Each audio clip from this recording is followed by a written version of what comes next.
Good morning, good afternoon, and good evening for another very special edition of WOWSA Live with our host, Ned Dennison. Ned? Thank you very much, Steve. I'm the chairperson of the International Marathon Swimming Hall of Fame. We have one of our honorees again with us today, Greg Streppel from Canada. Hello, Greg. Hi, good morning, Ned. Hello, Steve. Let's kick off and have you talk about your early swimming days before you got into the marathon scene, if you would. Yeah, I was probably like most young swimmers. I started out in the club system. I actually started out in the local YMCA and with swim lessons. And I think my parents really liked the situation because I had 3 brothers and they could just take all of us there. And, you know, it's a little bit different than nowadays where there's so many different opportunities for young people. It was a really simplified process for my parents just to take us all to the Y. And so I had some lessons there and excelled. So they put me in the local swim club. And, I spent 10 years here in Cambridge in my hometown in my swim club before I moved away to pursue swimming. And I spent some time in Regina, Saskatchewan, swimming for the Regina Optimus Dolphins with a coach that I had, John Campbell, who was very influential on me in my youth. And, as a later swimmer, an older swimmer as well. And then as a young man, I ended up going to university at the University of Victoria in Victoria, BC. And I ended up getting involved in marathon swimming when FINA made it an event at the World Championships for Perth. So that's, we saw that in 1989 and we started working towards that at that time. And were you a superstar as a kid? I was a big fish in a small pond, and I was not a superstar, but I excelled, and I went to our club was a very small club at the time, and the provincial championships was stratified according to club size. So we were in sort of the second tier of clubs, and I cleaned up every 2 years at the championships when I was in the top of my age group. But I wasn't at the time. I wasn't even the fastest kid in the province by a long shot. So I had a lot of positive reinforcement because I was a big fish in a small pond. And in addition to seeing FINA adding marathons, did you have any other influences? The Canadian marathon swimmers are kind of right up there at the top of the world countries. Did you have influences? Did you have heroes from your childhood in that marathon scene? I didn't. I was largely really ignorant of marathon swimming when I started getting interested in open water, and I certainly got up to date and up to speed later. But my heroes when I was sort of impressionable about those type of things was probably Alex Bowman, who was a really fantastic Canadian individual medley swimmer, and Victor Davis, who was a world champion and Olympic gold medalist for breaststroke for Canada in the 1980s. And I think sort of those were sort of the people that influenced me as a young person for swimming in terms of role models and heroes, Take us on the build up to this championship in Perth. Did you have to go to a national qualifier? Did you have a couple of other international trips to get yourself prepared? Or was it just you're on a plane, next thing you know, you're in Perth? Yeah, Canada was actually very good about putting together trials for the World Championship spot. And they organized that on Lac Memphremagog. And Ned, I know you're familiar with Lac Memphremagog. But, rather than do it a straight shot, the race started in Magog, went out for 12.5 kilometers, turned around and came back for 12.5 kilometers. And, that was a real testing ground because there were some really good Canadian 1,500 swimmers that showed up for that. And I remember one guy, Paul DeHay, we just went, without any strategy, it was like a swim of attrition where we were both going out so hard. And eventually, probably like at 10 kilometers, Paul fell off the pace and I kept it up. And then about 16 kilometers, I was done like a racehorse that was finally blown. And I was just really struggling to finish the last 5-6 kilometers of that race. But by that time I had such a huge lead that it was insurmountable. And, but it was a very painful lesson that I never, ever forgot. And then, so was Perth your first big international competition then? It was, yeah. I really didn't know what to expect. You know, I showed up and I had aspirations of a top 5 finish. I mean, I was really in phenomenal swimming shape at that time. And so I think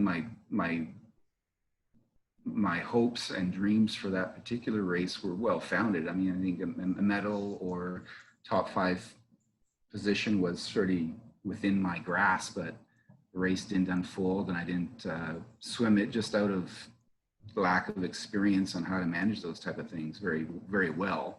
And, you know, I think I came 10th out of probably 30 or 35 people that were, you know, different qualifiers from their different countries. And I was quite disappointed with that result. I thought I was going to fare much better. So it was you know, it was a good introduction into open water swimming, and you know, there are really good people in this thing. This is not any cakewalk just because you're good in the pool. And remind me, was that the championship that Chad Hudeby put the hurt on just about everybody by several minutes? Yes, yes. Chad was really good about, you know, he had a kind of a different way of approaching racing, and not a different way, but he had a way that, you know, he was very up, you know, he put a lot of energy out front. And, you know, if you wanted to win and swim against Chad, you were gonna hurt. It wasn't gonna be any easy type of race. Yeah. So you had a disappointment in Perth. You went back to Canada. It sounds like you must have changed a few things physically, mentally, or training wise, because you certainly came back storming. Tell us about what you did differently when you went back to Canada. Well, I was in my last year of university, and so I finished off the university season with my university team, and it was a bit of a disappointment. It was anticlimactic to go to my last year of Canadian Inter-University Athletic Association championship, and I didn't really swim that well. And it was sort of the end of what appeared to be my swimming career. And, you know, Ron Jacks, my coach, had said, you know, we should go to Memphremagog. It's in Canada, and, you know, they got a good purse. And you should just see what happens. And so, you know, I was a little bit wishy-washy about my how I felt about it, but, you know, probably in March or April, we committed to doing that. So we trained really hard, and, you know, we showed up. But I think for me, the biggest, when we sort of looked back at Perth and looked back at my training, you know, I had these terrible scars on my shoulder, on my left shoulder. And it was because I only breathed on one side. And it sort of had it's okay to do that for 1,500 meters or 400, but it's for me, it wasn't okay to do open water swimming with that kind of stroke. It was just too taxing on one side of my body. And so I made an attempt to balance out my stroke by breathing bilaterally. So breathing every 3 instead of breathing every 4, every 2. And it wasn't the first time I had tried to fix this problem, because John Campbell, who coached me in my youth, recognized this as a problem, and he really tried very hard with me, but I was a little bit too resistant to change. And so that was when I was 13. I would get this terrible nausea when I was trying to balance out my stroke. And you know, as a 13-year-old, I said, forget it, I'm not doing that. And then when I was in university, Peter Vajoli, another one of my coaches in Victoria, he also identified that we need to fix this. So I tried again. I tried for about 2 weeks, and I just could not do it. I would get this nausea that was overwhelming. And again, you know, when marathon swimming came around and I realized, yeah, after Perth, this is a big problem. I realized I had to do something. So it wasn't an option. So I struggled through it, and it took about 2 weeks to get through it. And eventually my body came around to accepting this new way of swimming. And I think that was the singular biggest thing that I did in terms of changing the way I swam in order to become a better open water swimmer. And I think the secondary part of that is we decided we can't lag behind and expect to be competitive like in Perth. We need to be in the forefront with the pack and always keep in touch with whoever's there. And if somebody wants to go out way ahead, that's okay. But you still need to be in contact and know that you can still move on that person if you need to. And so we had some tactical things that we agreed that we needed to implement. So a disappointment in Perth. Back to Memphremagog, there were 12 honorees for the International Marathon Swimming Hall of Fame in that particular race. I've gone back and looked. And so how did you do? Yeah, that was a good race for me. You know, from never going in a money race and also coming off the result in Perth, I got into that race and we just followed what we said we were going to do. We stayed in touch with the leader at different times. And at some point I was feeling pretty good about halfway through the race, and we decided to escalate the pace a little bit, and I broke away and I ended up winning that race. And that felt pretty good, I tell you. So Memphremagog, by all descriptions, would be a big pond. And the field you faced, by all descriptions, was one of the best international fields. You felt just a little good, or you were jumping around? No, I felt fantastic, but I had really, you know, I really put everything out there for that race. But I think what it did is it said, you are competitive on the international level, and it basically reinvigorated my career, because without an impressive result, I think I would have, hung up my suits and my goggles and called it a day. So that was really a key moment for me in terms of continuing on. No, I have in your biography that for the next 3 years, you were undefeated in FINA events. That is correct. And it's, in fact, you know, it's funny, while that was happening, I never viewed it through that lens. I always viewed it as a totality of all the races that I was in. And I'd win a few in a row and then, you know, lose one, and one that I kind of expected to do better. And so I kind of had this sort of ongoing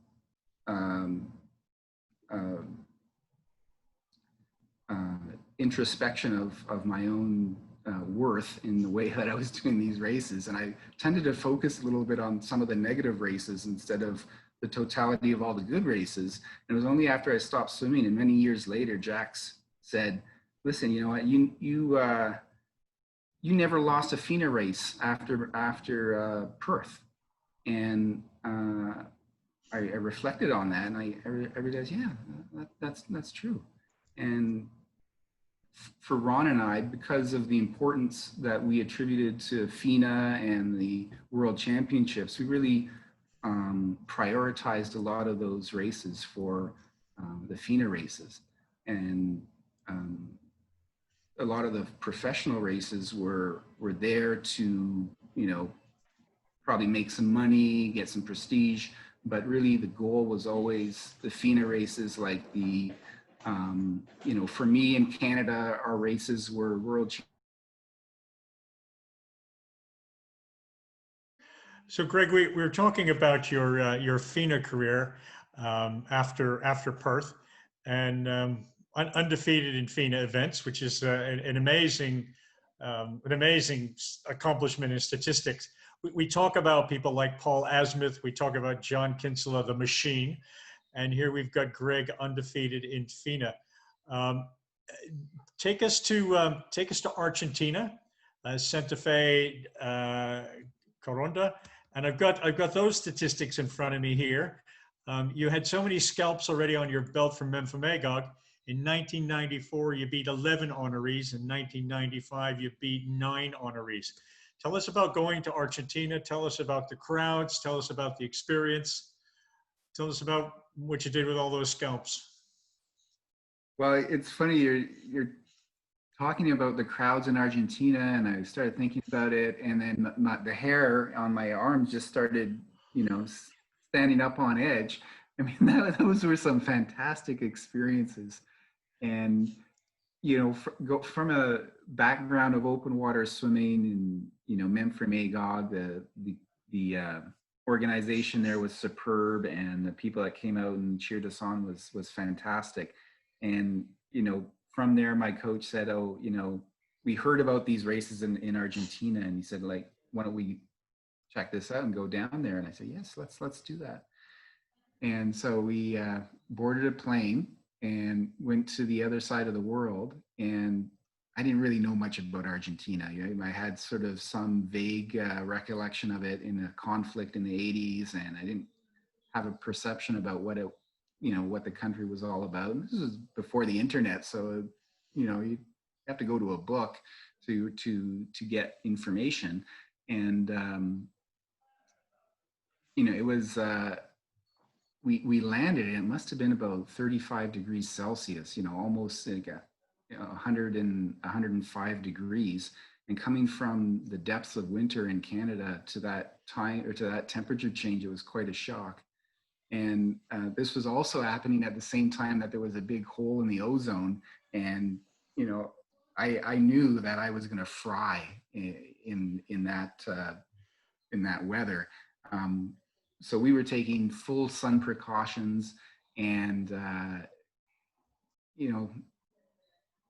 what I remember from that first experience going to that race in Argentina was all the cultural things, and a lot of diesel vehicles, but also a fantastic atmosphere where the swimmers were kind of like minor celebrities. Like, people would stop you on the street and say hello to you, and a couple gave me their kid, and they took a picture of me with their child. And I'm pretty humble origins, and for somebody to bestow that kind of recognition on me was great. I mean, it really pumped you up before the race. And I really had no idea about just how many people would be in the race and also on the sidelines cheering. And, you have these crowds of thousands of people on the banks, but you also have this flotilla of recreational craft accompanying the swimmers and down the race, or down the whole of the course. And it was 57 kilometers. So, I mean, party atmosphere, right? I mean, okay, I think Argentinians are very social. They like to have a barbecue together. They like to talk and converse. And I mean, I think for a lot of people, the swim was just another opportunity to go to the beach or to the riverfront and just enjoy themselves. And they did. I mean, it's fantastic. And I remember finishing the race one year, and this guy told me that there were 12,000 people there, and it just blew me away.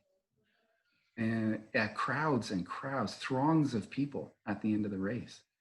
But and I did the first race there, and I had beat Diego Degano in Memphremagog, and I went down to this race as his hometown, and I wasn't, I felt like I've won in Canada, I can win this thing too. And we kind of probably made some tactical mistakes during the race. And I remember the first year they had different prizes set up along the river. So, if you were the first person to the big bridge that was spanning the river at the start of the race, it was probably like a kilometer into the race, you win $500. And so I remember being pretty cheeky and thinking, I'm going to put out a little bit of energy. I'm going to win that. And I'm going to sit back and swim the race the way I should. And I don't know, I got into it with this other German swimmer, Christoph Vondrach. He had the same plan. And we ended up going head to head in the river, but I was a little bit on the shore side and he was a little bit more towards the center of the river. So because it's a fast flowing river, that, a couple 10 meters made a big difference. And I put in a lot of energy out front to try and win that $500 because it was dumb and young and stupid and still learning about things. And so actually I thought I had won it. At the end, it turned out Christoph had won it. So all that energy was for nothing. And it actually was deleterious to the rest of my race, I think. And the local media had picked up on this. And actually they had, El Litoral is the name of the local paper. And they put out a big feature spread on the race, as they do every year. And one of the pictures was Diego at the beginning of this race. It shows everyone scrambling into the water at the start of the race. And there's a picture of him just holding back and he's by himself while everyone's taking off. And it just that really made an impact on me that, yeah, that guy, he's got some experience. He knows what he's doing. And so that was the first year I did that race. The second year I did that race, again, it's a very similar field of swimmers. And it was a beautiful sunny day, like 30 degrees Celsius the day before. The next day I woke up, I went outside and the temperature had dropped about 15 degrees. It was very cold and there was a gale happening. And there was this huge storm and everyone was asking whether the organizers were going to cancel the race or not.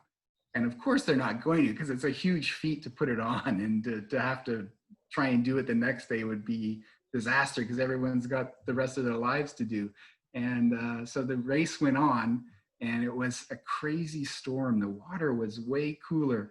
And I mean, the water was choppy and wavy. And anyway, after the previous year of not winning, and I kind of felt that I had, good possibility of doing a better job, I really was more aggressive in the way I sort of prosecuted that race. And probably halfway through the race, I had a huge lead on the rest of the field. I felt really good. And slowly, Diego and Christoph reeled me in. Right? They just started reeling me in. And that race has so many, different contours and little tributaries that the race sort of weaves in and out of. And I just wasn't, my coach and we just weren't taking full advantage of that. And I think Diego and Christoph and their teams, they knew how to exploit those differences in the river, and we were just still novices. So, I think with probably an hour and a half to go, they both caught me, and it didn't take long for them to go through me.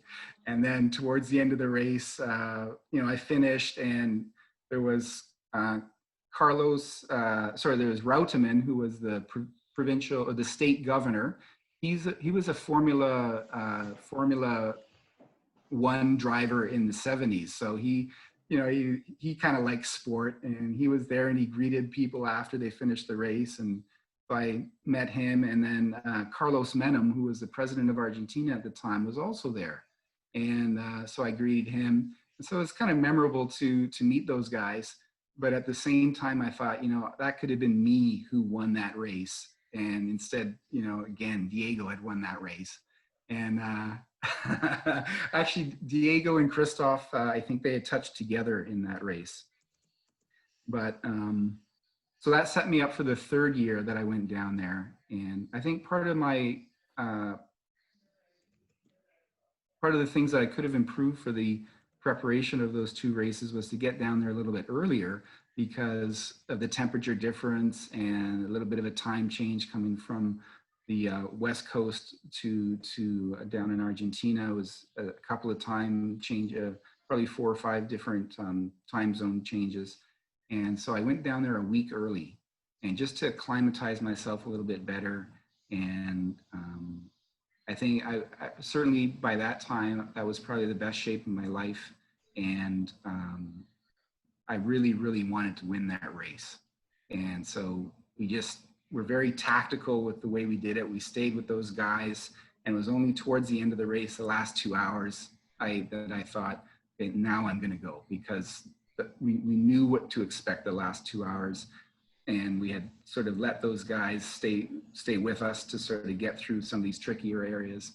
And so I won that race finally in '94 after, 2 attempts where, I was, here's your cup, go back to Canada.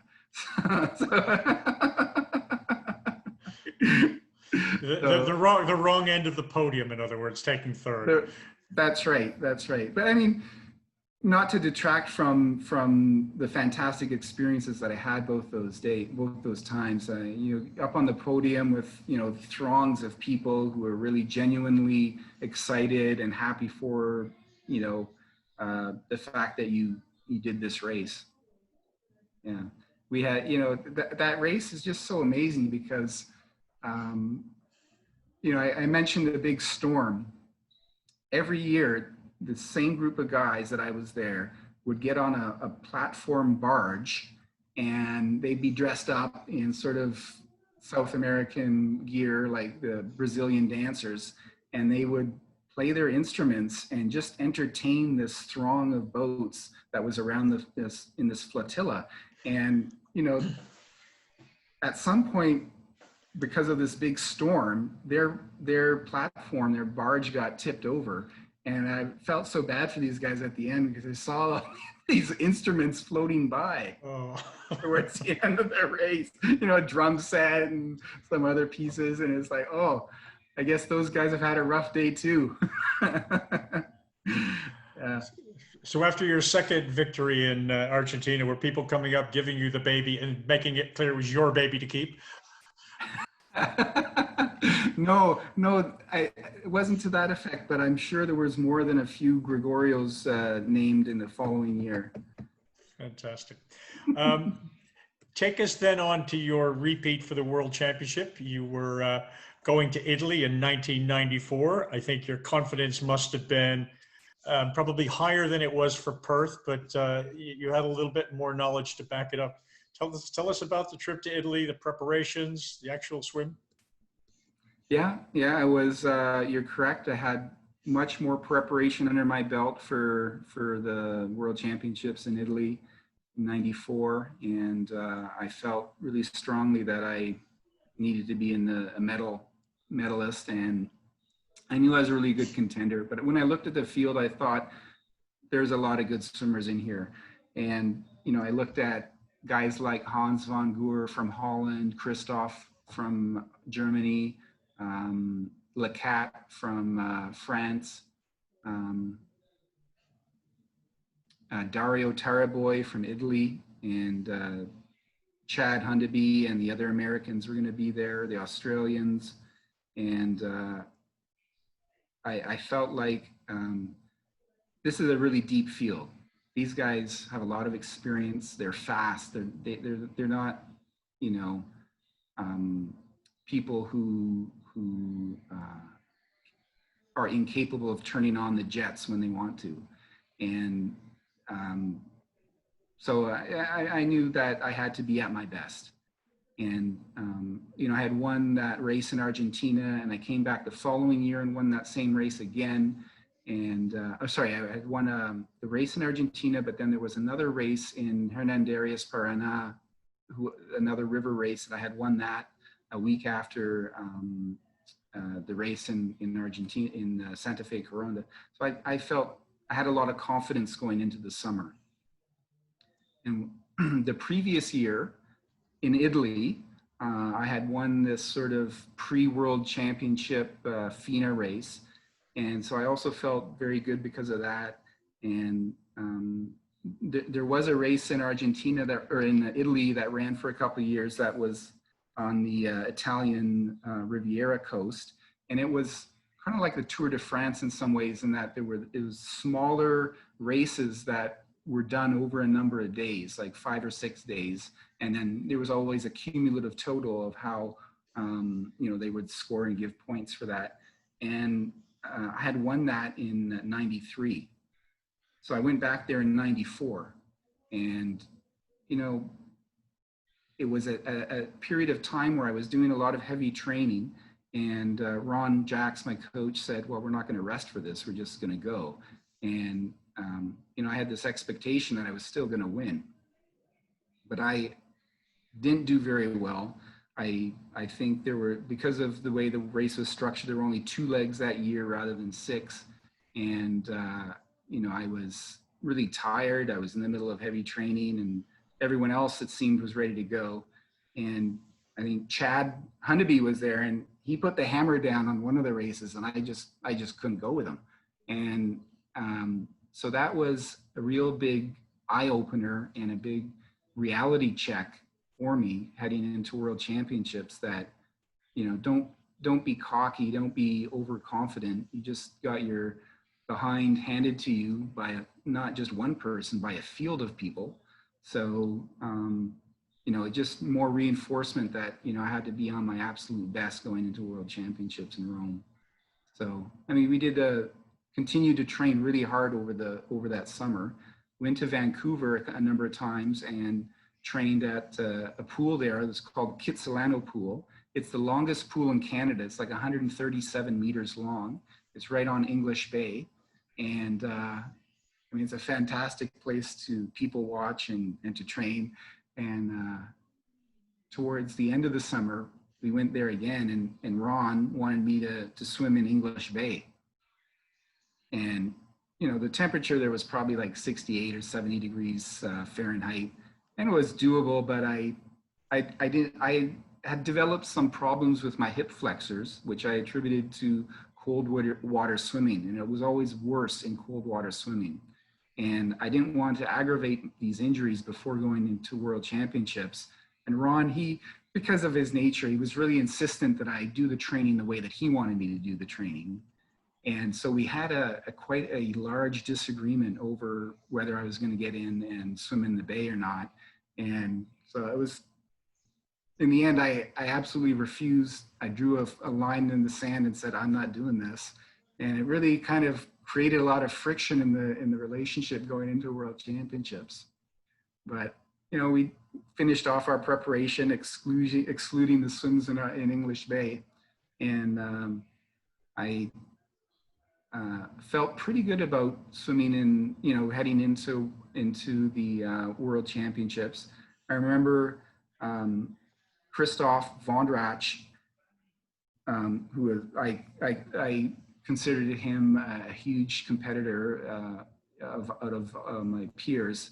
Him and his coach were doing carbohydrate loading.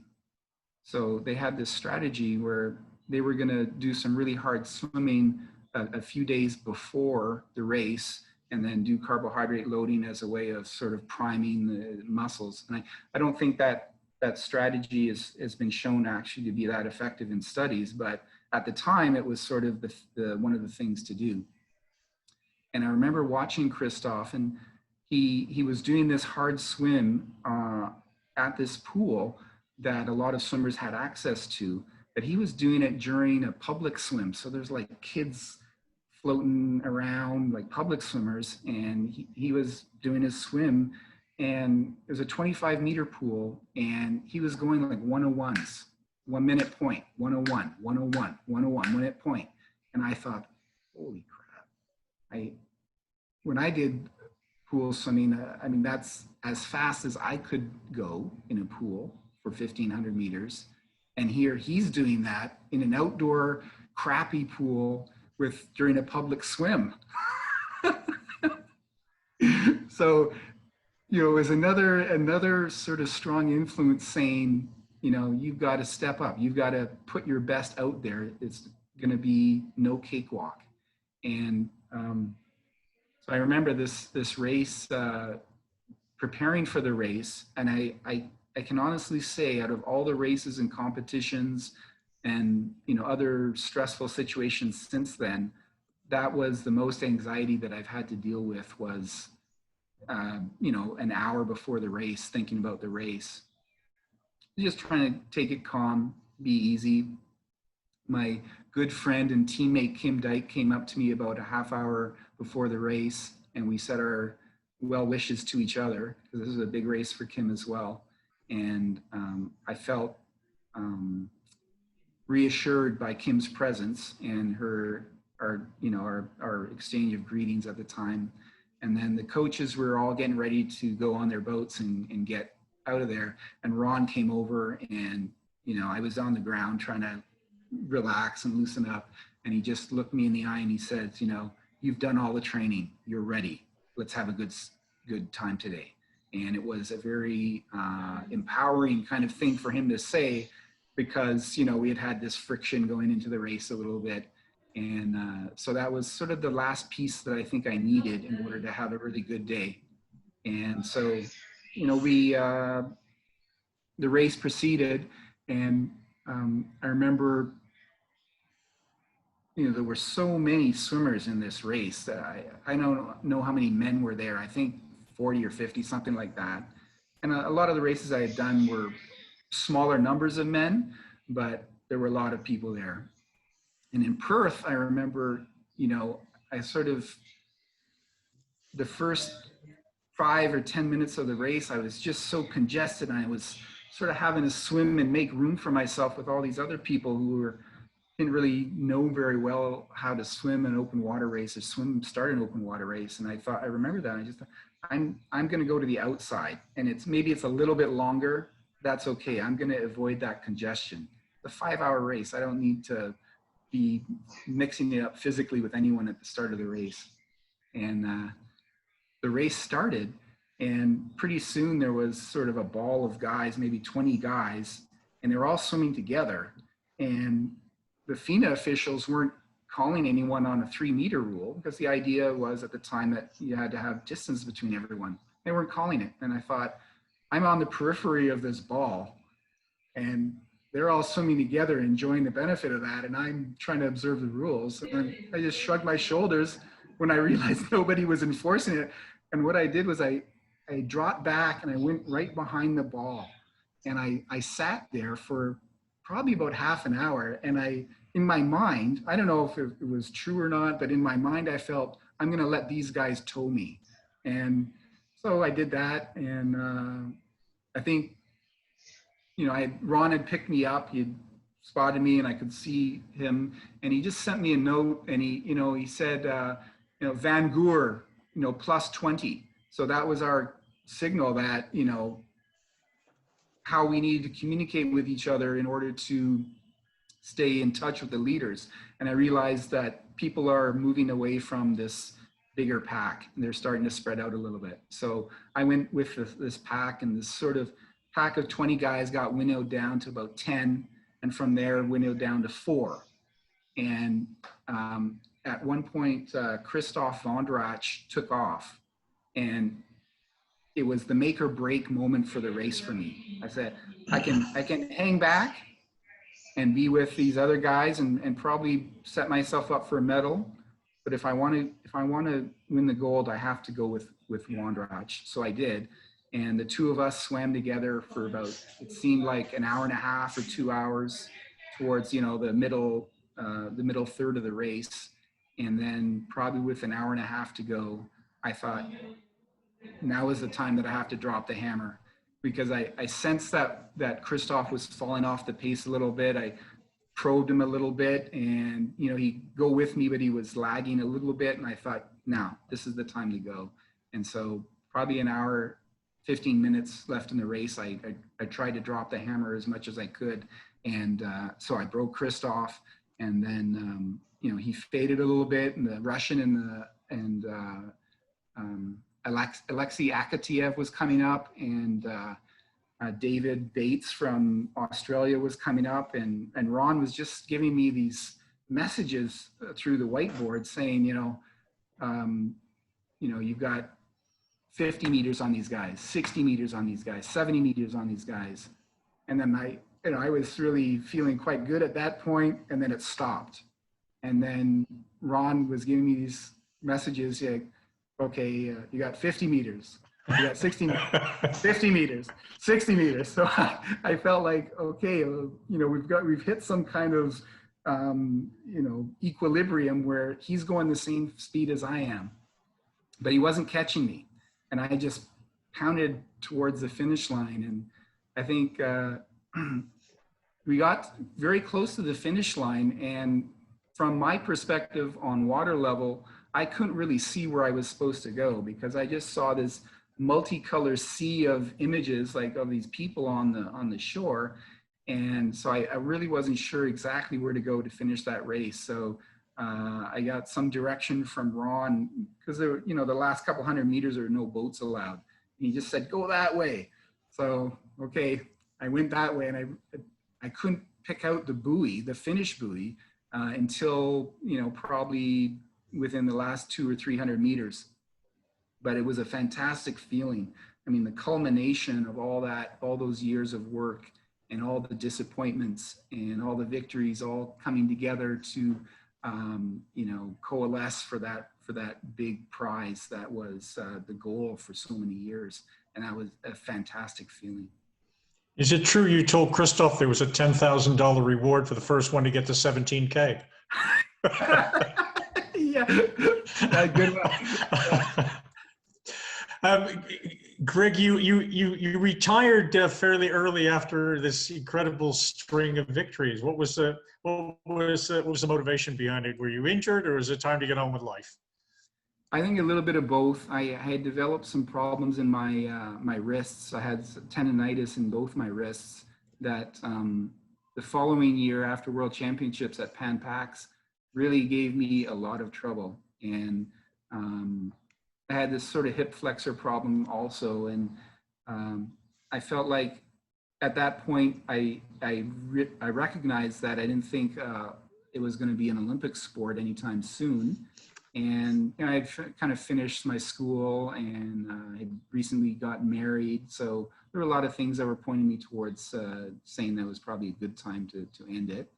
And I also strongly wanted to finish on the high rather than, be 35 years old with, struggling to, make a top 5, that kind of situation. And going out on top, that's okay.